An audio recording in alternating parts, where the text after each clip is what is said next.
Hi, today we have Josh Talley here. He is been sober for 3 years.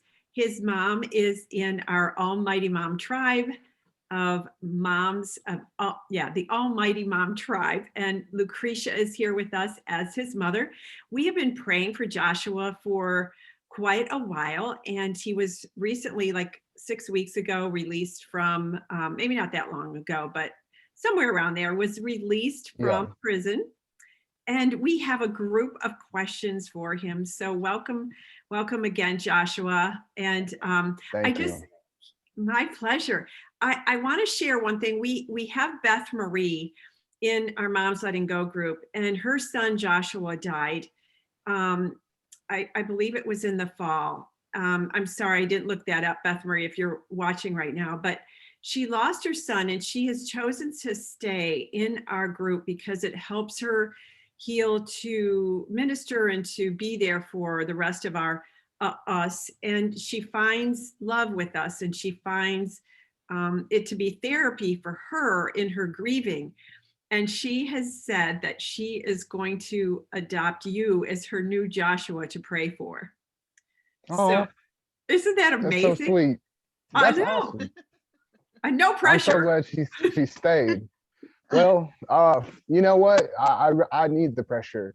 You know, that's one thing that I really do need is people to hold me accountable because sometimes, especially, no one likes to look at themselves, and if you can be self-aware and know what your limitations are and what you need to work on, that's great. But sometimes you might not be close enough, or you might not be far enough away or have the perspective you need. You might just be too close to yourself to really understand some of the things that you need to work on. So I like the constructive criticism and other people to hold me accountable, so I know what I need to do better or what I need to do different. Sure. So I Because think that's great. I think your point is we all have blind sides. Yeah. So we don't always see Of them, course. but it takes a teachable person to allow somebody else to speak into that. So, Absolutely. um, Definitely. so you said though that you are strong every day. What keeps you? um well, it's a couple different things. My support system, for one. um my relationship with the Lord definitely is at the top of that list. Sometimes I get down though, like everyone else does. I had a couple rough days. But I snap out of it pretty quick because I know there's no sense on dwelling on, the negative things. And I believe the power of attraction is real. And that if you are always looking for negative things and always thinking negative things, and that's all you're gonna get. And that's all I've got Absolutely. for half my life. I was, just using and just didn't care and just lost the willpower to just do, the things I needed to do and just had no motivation. And, that's all I surrounded myself with. So that's all I got. So, it's just, I think that when you get your body, mind, and spirit in line, then, all those things working together, they all feed off of each other. And if one's out of line, then the others are going to get thrown off. And so it's very important to not only have your mental health, but your physical health and your spiritual health together so that you can do and conquer the things that you need to accomplish for whatever day.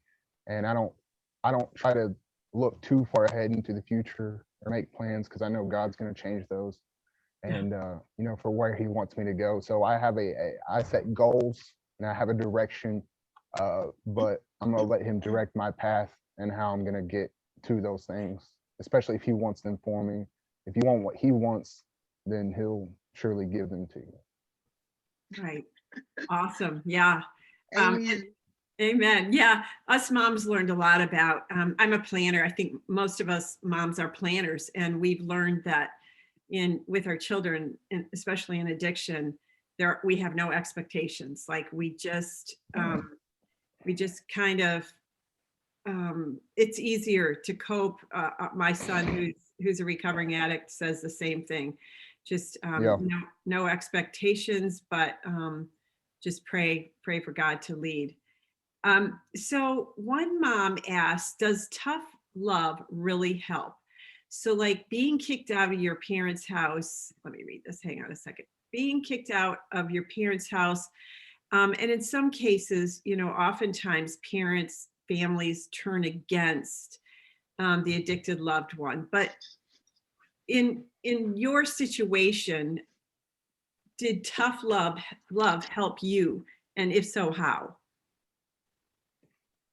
Um, I didn't think it did at the moment, but now in retrospect, I know that it did because at a certain point, there's only so much you can do as a parent to help your child, and of course, when that when that help turns into enabling, then at that point you're not helping, you're actually hindering, and so sometimes it takes a person to uh, get pushed to a limit where they have to make a decision for themselves. Where here the ball's in your court, you do Yeah, whatever you want. Here it is. You're either gonna sink or swim. And but when you decide to swim, I'll be here for you. But right now you're sinking and you're not gonna bring me down with you or the rest of your family. So I get that and I understand that. And it really took that for me to I need an eye opener. And um, when you're in this addiction, there's nothing you guys can do except sometimes just let it run its course. You can throw all the help you want and you can pray, you can do all those things that you're able to do, but ultimately it's up to that person's decision. That person is a heart motive, it's willpower, it's what do they really want, how bad do they want it, and if they even want it. And most of the time they might be in a state that they don't even know, and they're not strong enough mentally to make that decision because they just numb themselves for so long with alcohol and drugs, and they're not in a state of mind to even make that decision. sure. So Makes it's a sense. really it's a really hard thing to dissect. And is this too far, is that too far, what do I do, what can I do? And so I mean that's just a hard question to answer. Sure. But because if Well, if I you think, yeah, if you give I think you, your child tough love and they just don't come back, or something bad happens, then you know you're going to sit there and blame yourself. So it's a hard thing to try to maneuver, what's too much and what's too little. yeah. And I think that's why that's such a good thing to say. Yeah, because that's what moms struggle with. But I think you can still love your child, have empathy for what they're Definitely. going through without, um, and still have tough love. Like the two don't have to be equal, but I think it Yeah. becomes very difficult because what happens is when we say no to this, that, and the other, and our addicted child yells at us and is angry with us, hangs up on us, or whatever, we take it personally, even though uh, it's the addiction speaking, not the child, really. And so it's Yeah.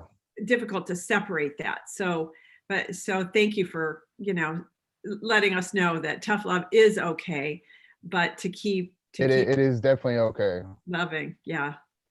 Um, so another mom asked, what started you down the path of addiction? Was there one thing, and was that trauma, or maybe you could speak into that for a little bit? Yeah, it's I didn't have any trauma. That's the thing. I grew up in a fantastic family. Yeah. I had every opportunity.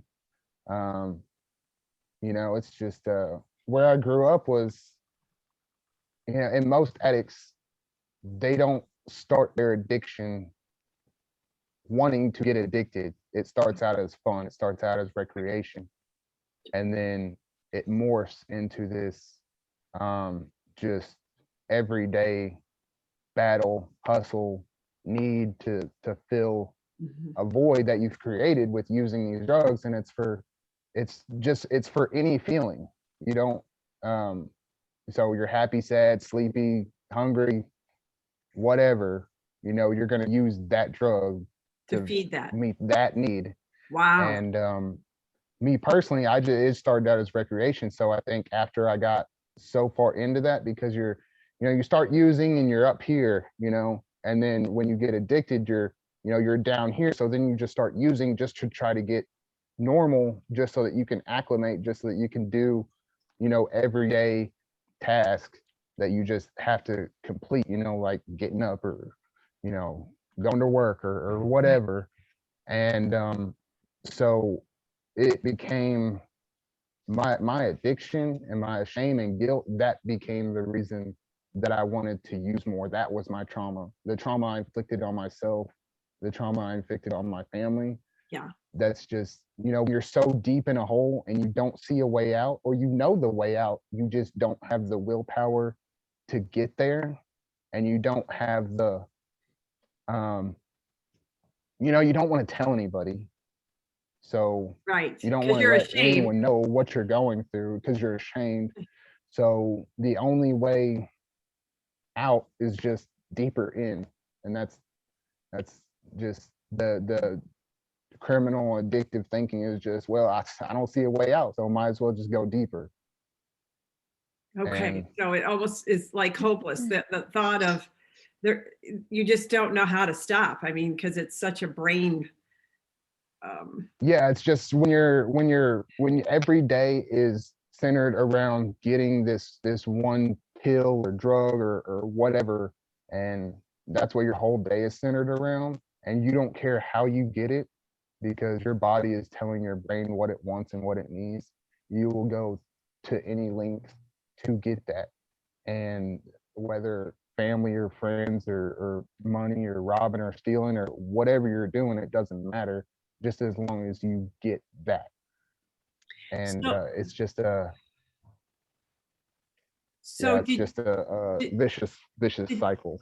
did you have to, when you went to prison, did you have to detox in prison, or had you decided to stop before then? um I detoxed in county, but I mean, that's the thing. I've always had a very strong mind. And I don't, for the amount of time that I used, I've been clean multiple times throughout my addiction, by myself for months at a time. um and I really found a way to deal with my withdrawals, and not having my drug of choice over those years. So once you do something so many times and you get accustomed to it, not only do you get accustomed to using the drug, but you get accustomed to not having it. So for me, it wasn't really that. I mean, it was hard, but it wasn't something that where I was rolling on the floor, sweating. I mean, Okay. I don't really detox like that. I don't really, go through those type of withdrawals and symptoms that other people do. And I think what you're saying is that in those sober moments, you had a glimpse of what that looked like and what that felt like. And so maybe Definitely. that was like the carrot that dangled in front of you, like, I can do this because I have done it before. Maybe it was for a less amount of time, but I can do Yeah, it for longer. Um, and so, definitely. so what is your motivator each day now to stay clean? Um, it's just it's really hard to say. It's just I just have this need for. I've just wasted too much time. I've just I'm 29, and I have, a couple kids, but I really have nothing to show for it. Um, and it's just a sense of pride. I guess sometimes pride can be bad, but sometimes it can be good. I want my family. I want, everyone to be proud of me. I want to get that recognition. I don't want my family Oh, how's your family doing? Oh, well, my brother's still in prison. I want them to Yeah. be proud to talk about me. Hey, my brother's doing this. He's doing great. He's, whatever. And it's just a sense of, I'm just so, at some point, there's that breaking point, and I'm just so sick of it's got me nowhere, and it's not gonna get me anywhere. And so I'm not gonna do it anymore. It's time to grow up. It's time to be responsible and be an adult. And instead of having my actions and behavior affect people in a negative way, I want to have my actions and behaviors affect people in a positive Sure. Good for you. Yay. Yeah. And we are rooting for that. I can totally see that that is happening and starting to happen. And just by being here, you're giving other people hope. We have one man in our group. Well, we have several men in our group, but one man asked me to ask you, what's the hardest part of your recovery today, and what's the easiest part? way. The hardest part is probably just learning how to do everyday life without drugs, without, that crutch. And me, when I think about it, it's like, well, people do this all the time. Everyone's not a drug addict. So, if they can do it, I can do it. And Oh, I yes. I I look at it as it's an everyday thing. It's an everyday battle for sure. Um, yesterday's gone. Uh, Today is here, and tomorrow will worry about itself. So I just Yeah. I take it a day at a time. And I know God's not gonna let me endure anything that I can't handle. And I take solace in that fact.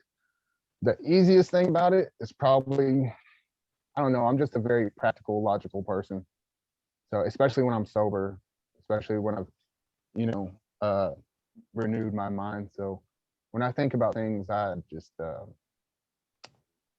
really think them through. And I don't like to just scratch the surface. I like to dig deep with everything. And so I know, and these are facts. These are things that I can hold on to. These are tangible things. And that's what helps me, is just knowing that there's people and um, a higher power that has my path set out before me, and there's absolutely nothing that I can't do if I want to do it. Wow. Well done. Wow. So good. What was, this is just one for me, but what was the most difficult part of being in prison? Um, I think it's probably politics, Yeah. navigating, um, just because there's so many different people, so many different attitudes, emotions. Everyone's going through something different, so you don't know how or what you know you say or do is going to affect someone else. Mm. Um, I so can't it's imagine being worried about that. I would hate to have to even worry about it, right? Like, yeah, it's staying in your own lane, just doing your own stuff. Not, if you even look at someone and they're having a conversation about whatever, they're liable to go off on you because they think you're listening to their conversation. They think you're a snitch or a cop or whatever. You're trying to figure out what they got going on. So it's kind of crazy. And I got in a lot of trouble when I was in prison. I mean, and thank God I went to the unit I went to. It's a very calm unit, just full of older folks and people trying to go home, so it didn't get too crazy. But not I wasn't even 2 months there and already got in trouble for fighting and getting tattoos, and just because when I got there, I had to find myself because I wasn't, I was like, what is this, and how do I navigate it? What am I supposed to do? How am I supposed to act? I'm supposed to live here, so supposed to act a certain way. I'm in prison, so I'm gonna be a prisoner. So I'm gonna play that role, and I'm gonna do whatever I got to do for myself. And it was just kind of hard. Got in a fight, got in a couple fights. Got jumped, I think. Yeah. Um, got suckered into fighting somebody, and someone else jumped in there. And in there, you can't go anywhere. I mean, you're not, you're there. So whenever if you don't fight, or if you show any type of weakness, then everyone has your number, and then you will always be that person. So Oh, it's very important. It's very important that you make it known to everyone that you're not a pushover, and that you're not going, and that if they want to mess with you, there's going to be repercussions. And that's a hard thing to also navigate when you're trying to change yourself, and um, you know have a relationship with the Lord, and you're trying to treat people how you would like to be treated. And the fact of it is that you just can't. That you have to guard yourself, and you can't show who you are to everyone. Now, I did meet a few people that I could be myself around, but for the most part, you have to put on a persona of this is who you guys need to think I am mhm. for my sake. Yeah, right. And so that's probably the hardest thing. Wow. Wow. That's heavy. That's so heavy. I It is. I just, it's kind of like acting every day Yeah. for Definitely. life's sake, right? And I think of my own son, and I don't, it's not that I don't think, I just don't think that he would have been strong enough for that. I could be wrong, but I hope I never know. Yeah. He, Well, let me tell you something. There's you don't really know how much a person is capable of until you put them in a corner. Mhm. And if your son is anything like you, I'm sure he would be completely fine. Yeah. Well, let's hope we don't. Let's hope we don't have to see that. He's not like me. Yeah. He's what he's definitely yeah, he would never in this interview right now. I mean, he would never be facilitating this interview right now. Anyway, okay, so I'm going to ask you another question. This is from Sandy in our group. Her son Ryan is over a year into recovery, and recently had a setback, but is working to be back in recovery. He feels worthless. He's Okay. bitter, angry, frustrated with himself for poor decisions. Yeah. How can she support him and encourage him? What if this were you, like what would help you in this situation? How could she best help him?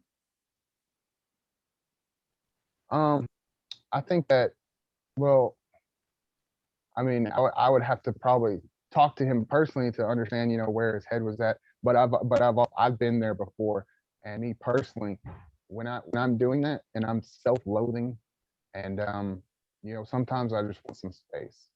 Um, don't be on him too much.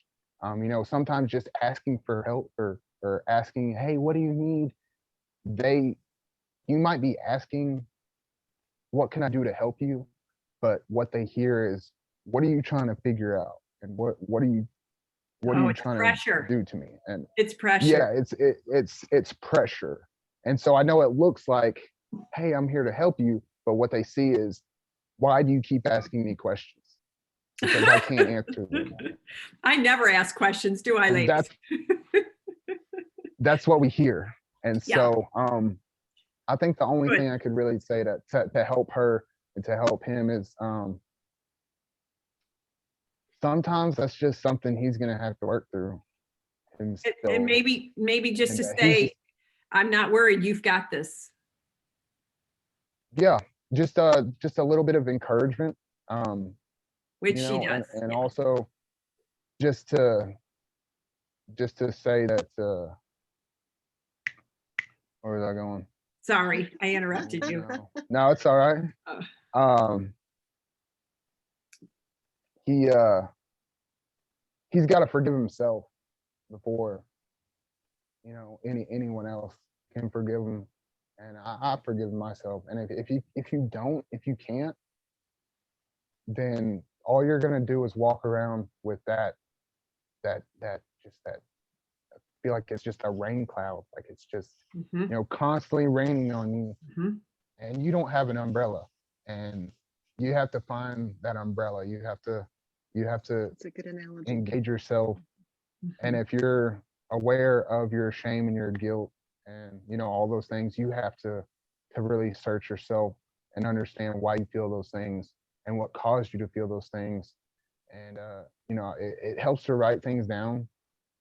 I hate writing, but I do it just because it helps me map out um, the things I got going on in my head. And if he can come to grips and become self-aware enough to where he can recognize what caused him to feel those things, then he can start to understand how he can not feel those things. Good. Steps he can take to help his family, his mother, whoever, But not feel those things. Because once he realizes that, then he'll realize that his mom's probably his biggest supporter, and she doesn't think any of those things about him. She loves him no matter what, and she'd do anything for him. And so the minute that he can forgive himself, then he can start to ask for forgiveness from other people.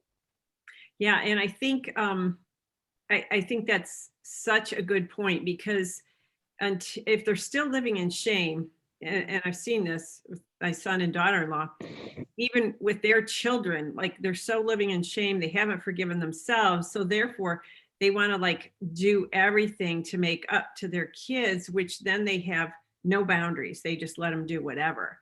Yeah, And so it starts pouring into all parts of their life. But what I hear you saying is that a mom can't do that for a child. The child has to forgive himself. But what we can do is just encourage him to, to believe in themselves. And exactly. That's the best thing. And you don't even have to it doesn't have to be a long drawn out um you know touchy feely conversation. Just something like, because I mean, as a man, I like to get straight to the point, and I don't want to beat around the bush. Just tell your son you love him and you're there for him, and that's all he needs to hear. and he knows that, Sandy. We know. Sometimes, because he's Yeah. probably got Absolutely. so much going on in his head.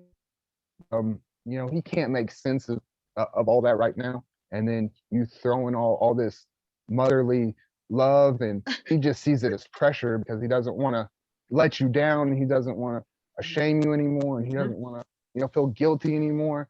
And then so if you can just be just supportive and just, hey, I love you, I'm here for you if you need me. And whenever he gets to a point where he can articulate and get his thoughts in order, I promise that he will talk to you, and he will tell you all the things that you want to know and that you need to know as a mother, to help you, and then to help him. Thank you. Phyllis asked, let's see, each journey to recovery is unique from what we understand, and we're finally realizing. Definitely.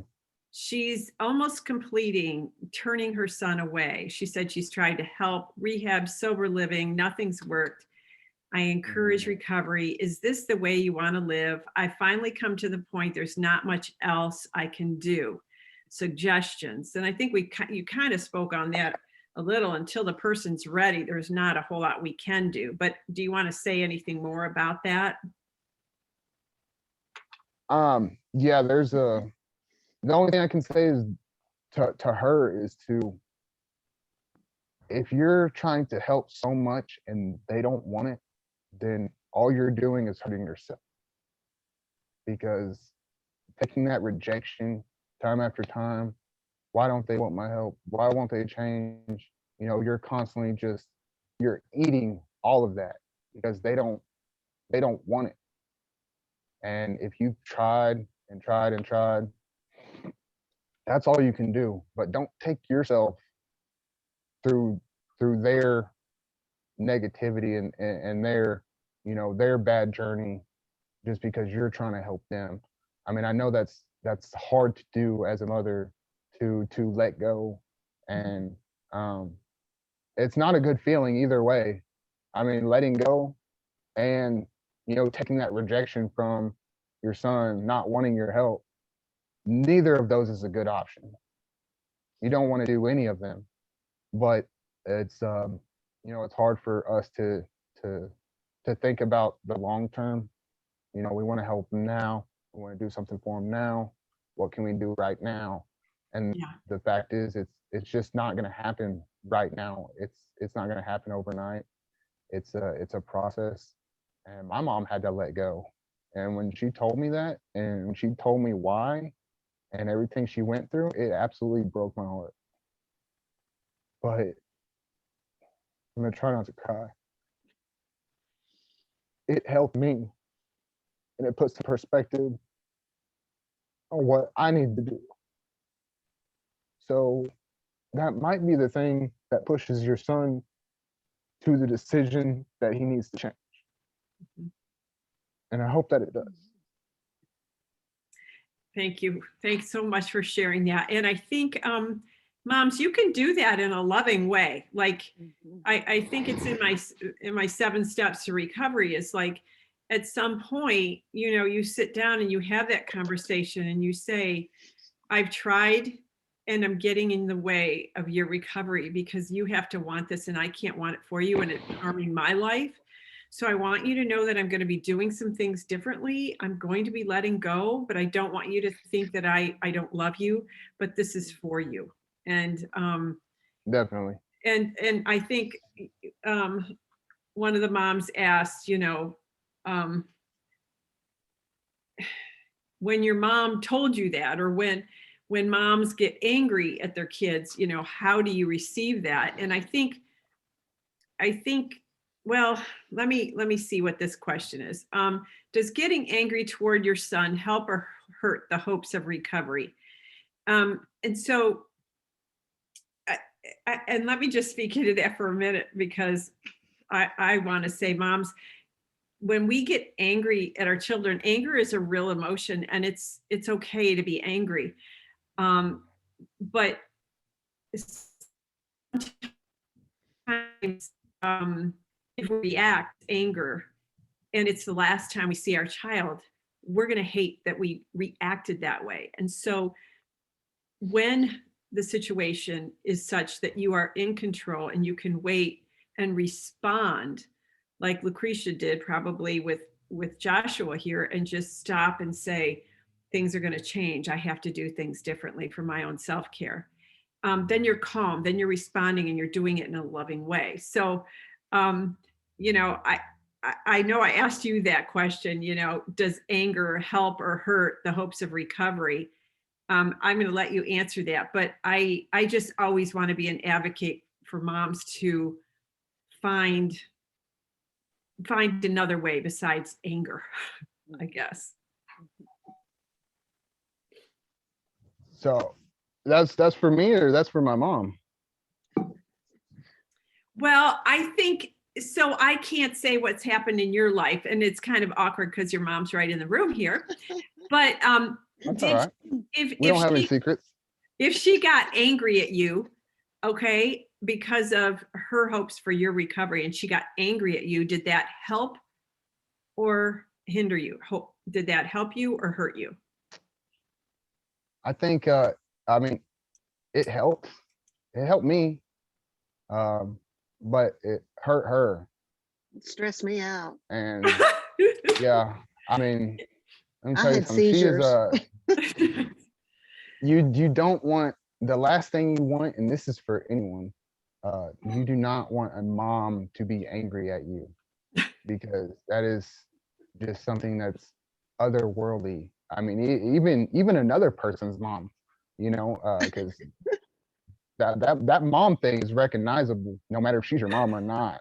I mean, have a woman who has kids get on to you and you feel like she's your mom. I promise. So it's I think she got so angry to the point where she was just sad, and she was just I was she sad, felt bad, helpless, and and I was she didn't done. know what to do. So that manifested itself in a lot of different ways. And like I said, it hurt to hear that from her, but But it was the truth. and And so I I want to, appreciate that. And it ultimately helped me. yeah, see, and I want to make this distinction, moms, is we can get angry and it might hurt them, but it's not going to harm them. And again, it's that, look at that hurt versus harm. They're harming their bodies, and that's why we're angry, right? But to be angry isn't hurting them. But I always say, what is your goal, right? What is your goal? And if you're getting angry, is your goal just to spew those words and get it off your chest? Fine. But just keep in mind, if you have a goal, it helps channel your anger towards something more productive, I guess. I don't know. Well, Michelle, I'm reminded of when, Jesus said, be angry and sin not. And you're going, all I want to do is just yell and scream. Yeah. And why doesn't he listen to me? And the more you do that, and the more you're angry, it just pushes them down and pushes them away, because when they're in active addiction, they can't do anything. It's like they're paralyzed. So I think I got to the point where I said, okay, I'm going to center myself here. I'm to a point here where nothing is working. So something has to change, and I have to change. And when I told him that, I think it was when he was in county, and he was there for 2 months. Mm. Isn't that right? Yeah. Isn't that right? And then I finally pulled I up my think big girl so. panties, and I came down there and was looking at him across the screen, crying. But I mean, the Lord just had to go with me. That was a big step for me to do that, and to go see him and to say, Yeah. can't do this. I'm not bailing you out. I'm not doing this. Hey, Lucretia, I'm going to put you on the Okay. spot right this minute. Oh, great. Will you someday, I want you to write that speech. I want you to write exactly what happened that day. Would Okay. you? Sure. That's huge. That's just so huge. And I Anyway. went by myself. My husband was out of town, and I'm used to doing things by myself anyway, and just that strength of the Lord. And I've got my camo on right now, and that's one thing that we have to do, is stay in the Word. I love it. Put on that armor. We have to put on the armor of God, the whole armor of God, every day. And that's what I've told him to do as well. I love it. Put it on and be ready. I am going to get me a camo shirt. I don't have one. I love that. I've even got a camo dress. A camo dress. Oh, it's a dress? Well, no, I have a camo I dress. don't have one either. Oh, no. Oh, well, we need to get you one too then. Okay. Well, our group is Mighty Moms. So, yeah. Maybe camo needs to be part of it. I'm going to try to see. I think one last question. This one might be pretty heavy, but do you feel being an addict is a choice or a disease? And if you had parents with two different ways of thinking, so a lot of times mom will think it's a disease and dad will think it's a choice, and there will be like all kinds of difficulty with those two being on the same page. How does this affect a person's recovery? I don't know, I don't know if you can speak into that, Joshua, because I don't know that was a point, but I guess maybe in your shame at some point, did you think this is a choice or this is a disease? And how did you feel about that? I'll say it like this. I think it's both. Honestly, I think you have a choice at first, and you tell yourself you have a choice, and you're choosing this, over and over and over, and eventually you're creating this rut neurologically in your brain where you want to do this, or you use this for this reason. And then you start doing that for every reason. And then when you get so far into it, you think you can manage it, but really, that addiction has you. You're not doing that drug. That drug is doing you, and you don't even know it until it's too late. And then this choice that you've made every day, that choice becomes the disease. The disease is that even though you Very don't well want to said. do it, and you know it's bad, and it hurts everyone, and that you care, and deep down you really do care that it does those things, and you don't want to do it anymore. The disease part of it is that you don't have the willpower to not do it, because you well are said. so addicted and you are so enthralled in this, and you don't see a way out, that the only way to help yourself cope with all those things that you can't change is to just do more of it. So I believe that the choice becomes the disease, and then that disease just becomes a part of you, and you can't take it back, and you can't just not it can't it's not gonna never be a part of you. It's always gonna be there, and it's always a struggle. And I don't think that anyone can really be cured of it. I don't think it's a disease that can be cured. I think that the goal is to have those relapses become so few and far in between over time, that you just have decades of clean time. That you just you might early in your recovery you might slip up, you might do this, you might relapse, but then the next time, I think the point is, if you're always trying to do better and trying to change, and you did better today than you did yesterday, and your goal is to do better tomorrow than you did today, then that's a step in the right direction. And I think the goal is to just have those relapses and those weak moments be just fewer and far between over the years. Oh, wow. So well said. Yes. Addiction Yes. is progressive and chronic. You're going to have it for life. It's just a matter Definitely. of it's managing it. And probably people with diabetes, especially type. Now I believe that after you get sober and you've had some clean time, and you have you have your life together, you have your responsibilities, after you've spent all this time gaining all of those things back, and at that point you are clean and you are not in active addiction, and you use again, I believe at that point it is a choice, because you are of sound mind and body, and you know Mm, the repercussions, That's good. interesting. Yes. Mhm. and you're actively choosing to let this disease back in. Ooh, At that point I think it's a little bit different. And I at that point I don't think you can tell yourself all day that, ooh, I have a disease, but really you just copped out and you made a bad choice. right. Good So call. Yeah, i'm not Wow. owned it. I'm Owned not it. going to tell Great. myself, I'm not going to blame myself. I'm not going to blame that on my disease. I'm going to blame that on me, Right. as as a person. That's something that I wanted to do. And what Paul say, he does the things he doesn't want to do, doesn't do the things he does want to do. And so yeah, at that point you have no one to blame but yourself. So all these people saying, oh, it's a disease, and I can't change. You can change, you just don't want to. You just don't Right. want it bad enough. Yeah. So Some people use it that's as a that's cop out. that's my take on it. Yeah, a scapegoat. I see what you're Right. saying. It's Right. cop out, Yeah. scapegoat. Yeah, good point. I have a question, Okay. and I don't think I've ever asked him this before. Uh-oh.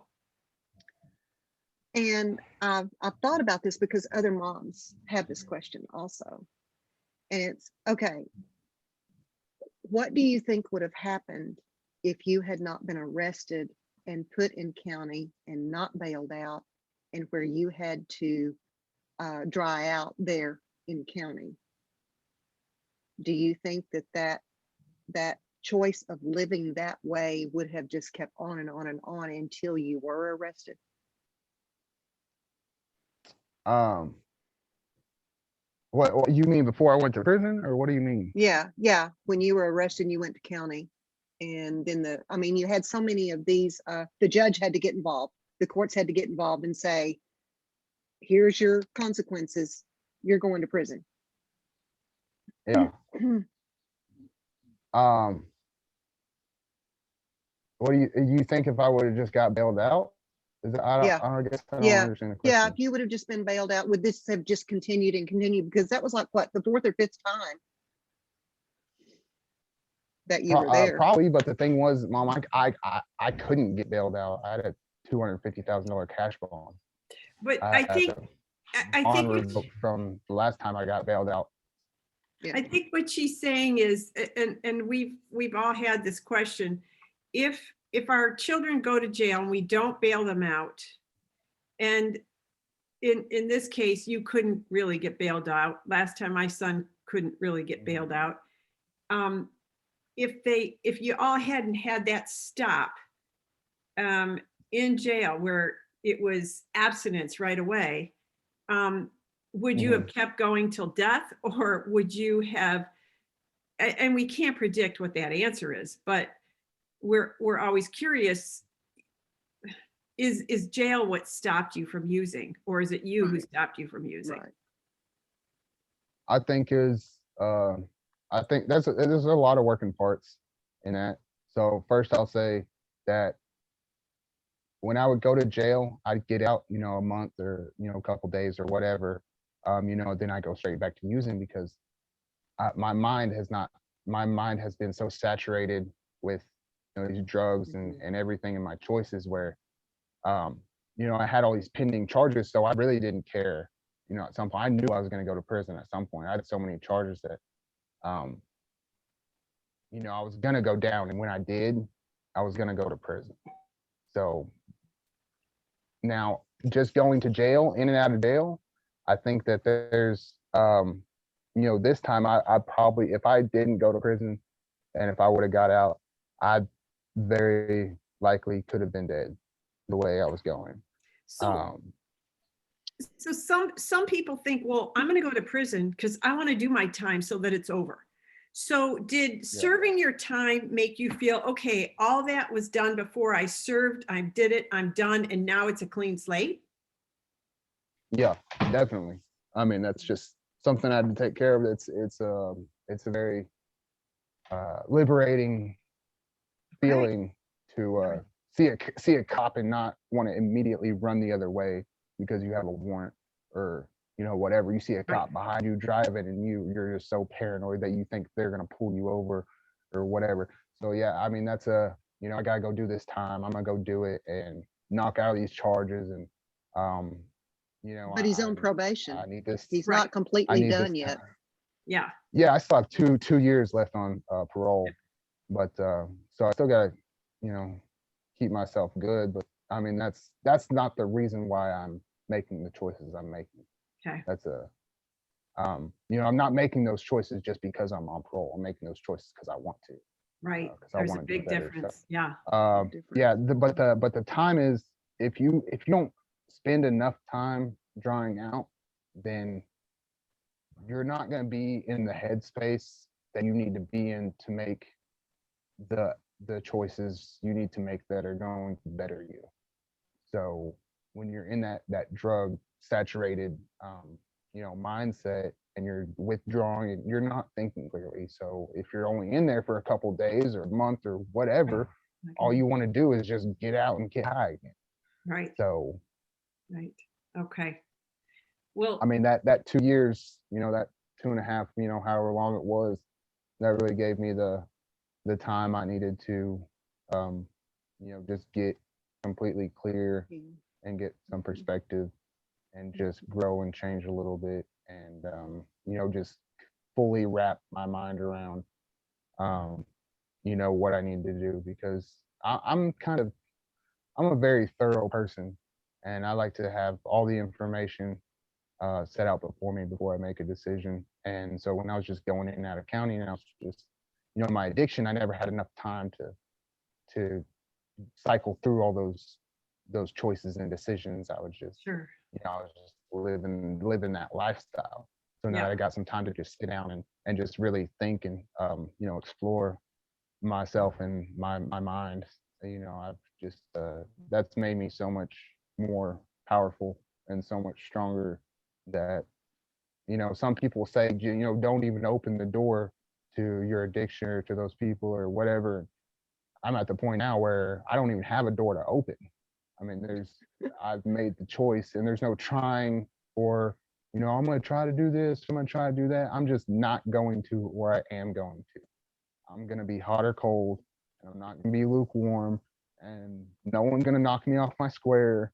No one's going to make me say, do Woo! whatever, anything to get in my way of my sobriety and what I need to do. I don't care Amen. who you are, what you got, what you need from me, what you want from me. If it's not what I want, then I don't want you.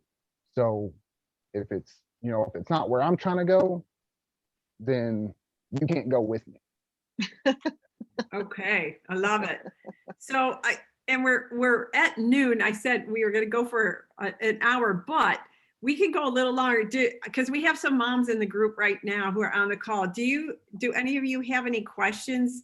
Feel free to unmute or raise your hand and unmute. I have a question.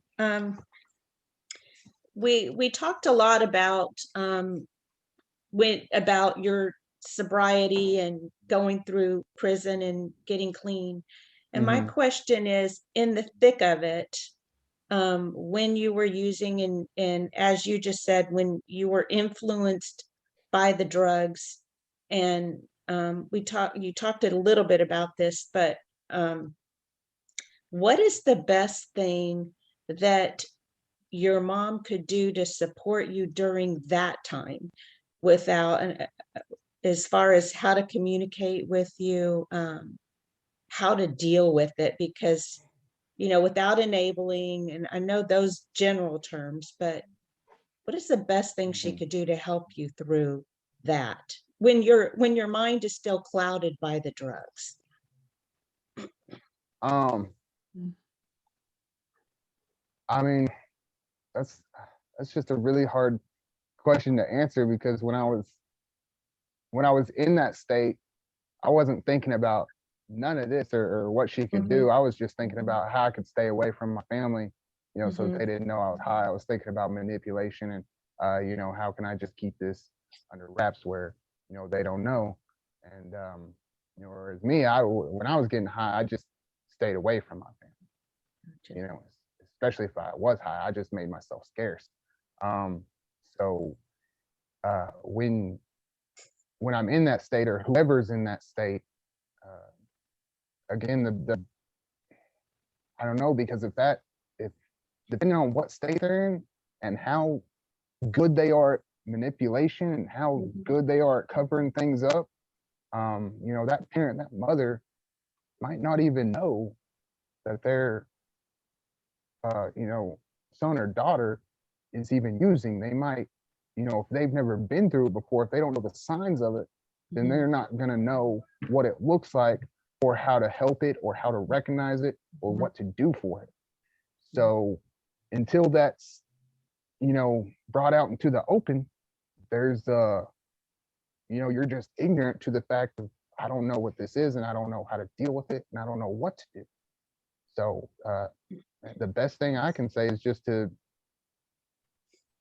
I was in that state, I know one thing for sure, and that I was never at a point where I didn't need my mom. Sober, clean, on one, completely high, just off the wall, just wherever I was at.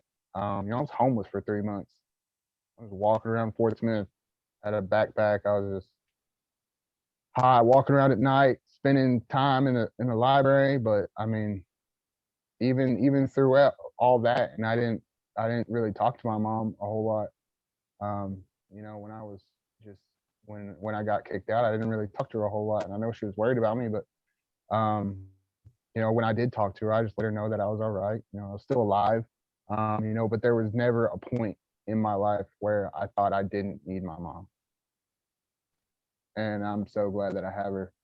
And you know, So some are people that we. don't have mothers, Yeah. some people that don't have parents, and I'm just grateful that I have both of my parents, and that they didn't give up on me. Because some parents do give up on their children, Right. and so I think that all a mother, all a parent can do, you know, with this situation.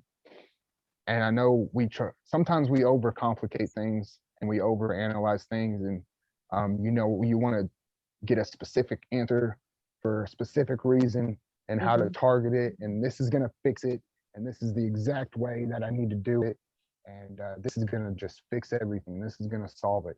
But it's really more simple than that, and I think it really just comes down to uh, being being a parent, and just being supportive. And you know, if your son or daughter doesn't know that they even have a problem, then they're not going to tell you that they have one. So sometimes that takes a little bit of you know, initiative on both people's part to you know, see the warning signs and the tells and the you know, the things that, you know, those little red flags, um you know. And most of the time a son or daughter is not going to want to tell you that they have a problem or that they're using or anything like that, because they're ashamed of it. Right. So the best thing I can say is just to, if you have a parent like that that's not judgmental, and you know, like my mom, I can tell my mom anything. It doesn't matter. I'll tell her, and I know she can handle it because I'm her son and she loves me, and she'll do anything for me. So uh, it's really a give and take. I don't think it's anything specifically that a mother or father can just do, and this is the answer. There's no good answer. There's no No magic specific wand answer. either. No. No, I I mean, think there's so. It's what we can do if you suspect, but you if you suspect and you don't know what to do, then start getting information. Start finding out, yeah, that's are these the the red best thing to do. flags? And how can I address this? And that starts the journey. Yeah. Mhm. Education for sure. Education. Yeah, for sure. I think and I think something we touched on earlier too, that you even talked about, Joshua, is being there and supporting them, but not enabling them. So, and Yeah. that's the hardest thing for a mom, is to let your child fall. I mean, but so many times we hear the story that when we finally get the strength to let them fall like that, that's when they finally realize, it's like an eye opener, and then Yeah. they can step up. And it's hard because, like you said, you worry, are they going to be okay through this? Is something going to happen to them? But you Mhm. realize it could happen to them anyways. Right. You know, so the only Yeah. chance they have is maybe falling, so they realize that they have a problem and get up and realize it themselves, and Yeah. maybe have to step away from that I agree. addiction for something different. So So I told my mom that there's I think I told her this the other day. If you want to help your children so much, mhm, and they need your help, but at that point where you're just giving them everything that um that you think they need or that you think they want, um you know, because you want to help them, and oh, they need this, they need money, they need food, they need a roof over their head. Well, that's all true, but do they need it in the way that they're receiving it? right, Because if they're not appreciating it, it's not doing them any good. If they're right, just using you, then you're not helping them, you're hindering them, and you're right, enabling them. right. So at what point, as a mother, as a parent, do you start to realize that, hey, I know they need this, but they're still making the choices they're making, and they're not doing anything different. So Right. if they're not going to do anything different, you have to do So something we different, do. Right. Right. Yeah. Right. Thank you. Very well because said. you're gonna Yeah, have thank you. to you're going to have to flip the script and make them make a decision, because if no one's making a decision, then nothing's going to change. Right. That's Somebody good. has- Very wise words. So final question, Joshua, just how can we pray going forward? What is your goal? What is your boon? What is your dream, your greatest longing, your deepest desire? Like, where do you want to land? You know, I just I don't really want anything too crazy. You know, I just you know, I just want what God wants for me, and I have everything Right. I need right now, and I have a few things that I want. You know, my goal is just to pay off my fines, you know, get my license back, you know, get a vehicle, and you know, get an apartment. Because I'm here for 55 more days, and needless to say, I am just absolutely sick of looking at other grown men and you know, using a communal bathroom and a communal shower, and I'm just ready to be by myself and have my own space. And so that is my biggest goal, is to just when I graduate here, and this is a good program, I'm not saying it's not, No. I'm just saying that after my allotted time here, it's not going to be able to offer me anything else that will help me grow. And I can you need to see, move on. can you see yourself So- working in addiction recovery? I can, but not here. Well, thank It's you. just not the Yeah. not the place for me. No, but we will pray that you find the place that God has for you. And I know he has great plans for you. Thank you. Thank you so much for being our guest today. And moms, thank you for popping in. Lucretia, you made it through. Yes. We weren't sobbing, but this is recorded. If I have your permission, I'm going to load it to the podcast and to my YouTube channel. Would you be okay with that, Joshua? Of course. It'll Love help. It'll help other moms, and maybe somebody where you live is going to discover you, and this will open doors maybe for your path too, to help others. So Definitely. So God bless. And Well, go ahead. wait a minute, Michelle. Yes. I just want to tell him that I've already had one mom message me. She lives Yeah. in Fort Smith. Oh, Okay. Yeah. So I just told her that we moved to Rogers and that I would talk to her in a little while, but she is very encouraged by your story. Just, oh, I just, Joshua, we That's love you. awesome. We're praying for you too, as with all of our children. But Thank you so much. take your Ja- time today. Joshua, I just wanted Yeah, to thank say, you guys for listening. I just want to say thank you so much for being here, for sharing your story. It's very inspiring and uplifting, and I know that it will help many, many people. So thank you for taking the time to be here with us today. We really, really appreciate it, and want nothing but the best, Right. and send love to you in all you do. Angel, thank you for Thank you saying so that. much. This is one of those pinch me moments, because I Yeah. mean, if we look back Well- at 6 months, Yes. and Hot chills. yeah. So Well, ladies, I just you know, my gratitude it goes out to you, my appreciation, and sorry. You guys have helped me as much as I've helped you. So I just want to say thank you. Thank you. You're so welcome. All right, keep going, Guy, and God bless, guys. I will send you the recording, and thank you for watching. And Joshua, keep in touch. Maybe this will be the first of some other interviews to come. Okay. Yeah, I would definitely like to continue this, because it's edifying, Absolutely. it's healing for everyone. So Fabulous. it's a good thing, and I like it. I love it. Wonderful. You guys are Wonderful interview. Thank you. Thank so you. much. God bless everyone. Awesome. Thank you, ladies. Bye-bye. Bye.